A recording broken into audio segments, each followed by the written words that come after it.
আজকে ভিডিওটা বিশেষ কারণে বানানো, মেন কারণ হচ্ছে আমাদেরই পাড়াতে নতুন কুকুরের 4টে বাচ্চা হয়েছিল। এবার একটা যেটা প্রথম বাচ্চা ছিল ওটা কোনো কারণবশত মারা যায়, যেহেতু সবটা বাচ্চা যে টিকে যাবে সেটা কোনো মানে হতে পারে না। তারপরে আর একটা বাচ্চা ছিল যেটা কেউ নিয়ে গেছে, ঠিক আছে, সুস্থ আছে, কিন্তু এমনভাবে এটাকে মেরেছে, এটা মেরেছে পরশু রাত্রে, তার মানে হচ্ছে 31 তারিখ রাত্রেবেলা মেরেছে। 1 তারিখ থেকে খাওয়া দাওয়া টোটালি বন্ধ করে দিই। আমি যতটা পেরেছিলাম মেডিসিন দিয়েছিলাম, তারপর থেকে আর দিতে পারিনি, মানে ওকে খুঁজে পাওয়া যায়নি, যেহেতু পাড়ায় থাকতো, পাড়াটা অনেক বড়, খুঁজে পাওয়া যায়নি। আর এখানে আশেপাশে ওর মাও আছে। এবার এর মরার কারণ হচ্ছে চোট মেরেছিল, খুব জোরেই মেরেছিল, রাত্রি 11টার সময় মারে। পাড়ারই কেউ একজন, নাম বলছি না, তারপর থেকে চিৎকার শুনে আমরা 2-3 জন বেরোই, আইডেন্টিফাই করি কে মেরেছে। তারপরের দিন থেকে মানে 31 তারিখ থেকে খাওয়া দাওয়া টোটালি বন্ধ হয়ে যাওয়ার পরে কালকে ওকে কিছু মেডিসিন দেওয়া গেছিলো, যেটা ও ঠিকঠাক ইনটেক করেনি, করার পরে বমি করে দিয়েছিল। তারপরে আজকে মর্নিংয়ে বেশ কিছুক্ষণ ধরে খোঁজাখুঁজির পর পাওয়া গেছে সে আবার মৃত অবস্থায়। বাচ্চাটাকে যখন মারে প্রায় এইরকম সাইজের ইট দিয়ে মেরেছিল। মারার টাইমিংটা আবার বলছি প্রায় রাত্রি 11টার দিকে। এবার আওয়াজ পাওয়ার সাথে সাথে আমি তো বেরিয়েছিলাম, কিন্তু আমার সাথে আরও আমারই পাড়ার আরও একজন ও বেরিয়েছিল, কিন্তু ওই মুহূর্তে কে মেরেছে আইডেন্টিফাই করা সম্ভব হয়নি। এবার কেউ একজন প্রত্যক্ষদর্শী ও কিন্তু মারতে দেখেছে, প্রথম কথা। দ্বিতীয় হচ্ছে যে ওই বাচ্চাটা যখন ওখানে গেছে, ও বলছে যে আবার এসছিস, তার মানে শিওর যে মেরেছিল ওই। তো এখন আপাতত মাটি চাপা দিয়ে দিব।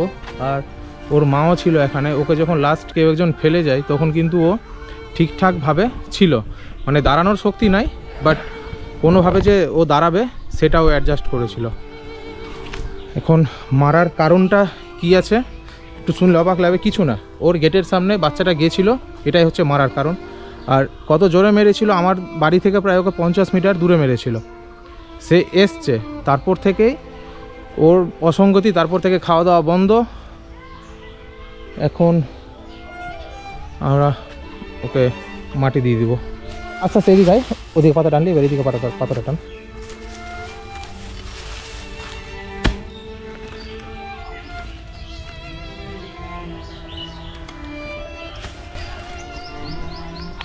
এটা প্রায় এখন গর্ত করা হয়েছে, একটু আর চওড়া কর, মানে লম্বা একটু। হ্যাঁ, যে কুকুরটাকে মেরেছে সে কিন্তু কুকুরকে কোনোদিন খেতে দেয় না। আমি যখন ওদের কোনো একটা প্রতিষ্ঠান আছে, আমি কারোই নাম নিচ্ছি না, যে মেরেছে তারও নাম নিচ্ছি না, যে প্রতিষ্ঠান আছে সেটারও নাম নিচ্ছি না, আমি যখন কুকুর নিয়ে যেতাম সে বলতো যে কুকুরকে বাড়িতে রেখে আসবে, মানে কুকুর দেখে সমস্যা, আমি শিওর কুকুরটা ওই মেরেছে। আর এই ভিডিওটা অবশ্যই সোশ্যাল মিডিয়ায় আমি পোস্ট করব, তারপরে কি হচ্ছে সেটা দেখা যাবে। এটা হচ্ছে আমার বাড়ির ভুটু, এ ঘরে থাকে, আর এটা হচ্ছে আমাদের কালু, এ থাকে বাইরে। এখন যাই বাচ্চাটাকে আপাতত নিয়ে আসবো।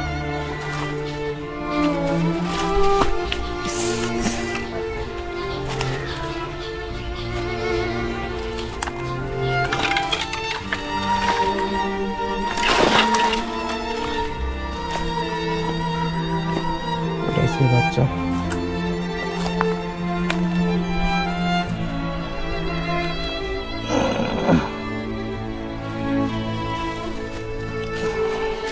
চল নিয়ে যাবো, চল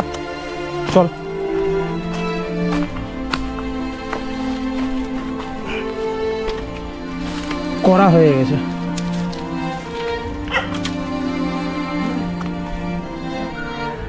বাচ্চা অব্দি করা হয়ে গেছে। এটা ওর মা।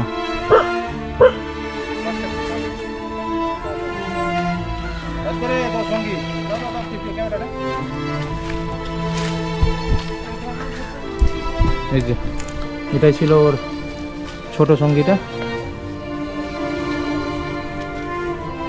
দেখলি দেখা হলো। এখানে কিন্তু কন্টিনিউ চেটে যাচ্ছে মা ওকে, জানে এখনো বাচ্চাটা আছে।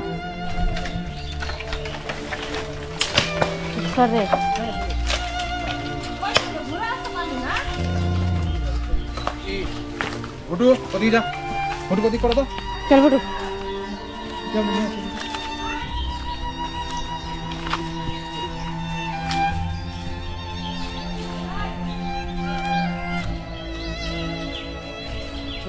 আগে একটু মাটিতে একটু সামান্য ফুল দিয়ে দাও। একটু রেখে দিই এখানে।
জল দিচ্ছি।